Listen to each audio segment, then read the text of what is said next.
You stand at the base of the mountain again. The smoke has not fully cleared. The memory of thunder still echoes in your chest. The people are quiet now. Fear lingers in the air. Because the God who split the sea, the God who fed the desert, is about to speak again. But this time, His words will not vanish into the wind. They will be carved into stone. Exodus 31:18. Words of fire upon the stone, heaven's law forever known. Not by kings and not by men, written by the great I am. Thunder spoke and silence fell. Stone would carry what He tells. From the mountain to the land, God's command forever stands. Yeah.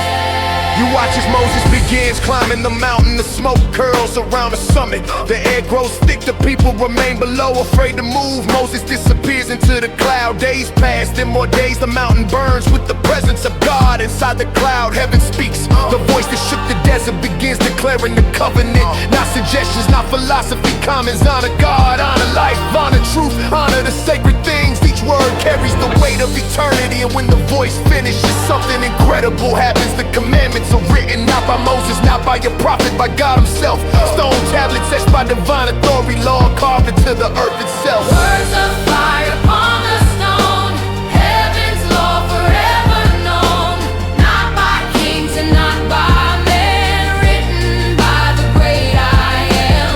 Thunder spoke and silence fell. Stone would carry what He tells. From the mountain to the land, God's command forever stands. For the first time in history, God's covenant is written down. Stone does not forget, stone does not change.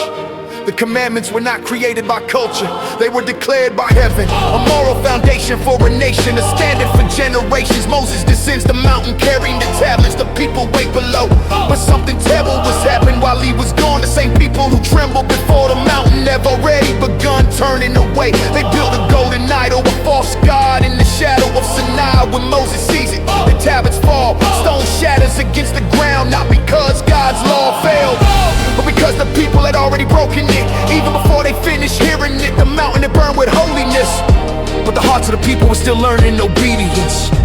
And He gave unto Moses 2 tables of testimony, Exodus 31:18.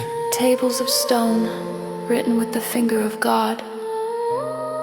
The law of heaven. From thunder and smoke to tablets of flame, the voice of the mountain declared His name.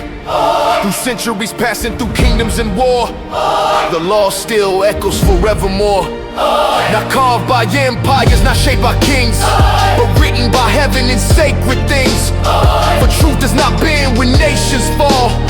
The words of the mountain outlive them all. And still, through the noise of a changing age, the voice of the mountain remains on the page, calling the hearts of the wandering land back to the truth of the great I am. Words of fire upon the stone, heaven's law forever known. Not by kings and not by men, written by the great I am. Thunder spoke and silence fell. Stone would carry what He tells. From the mountain to the land, God's command forever stands. The mountain grows, quiet again, but the words carved into stone will never fade.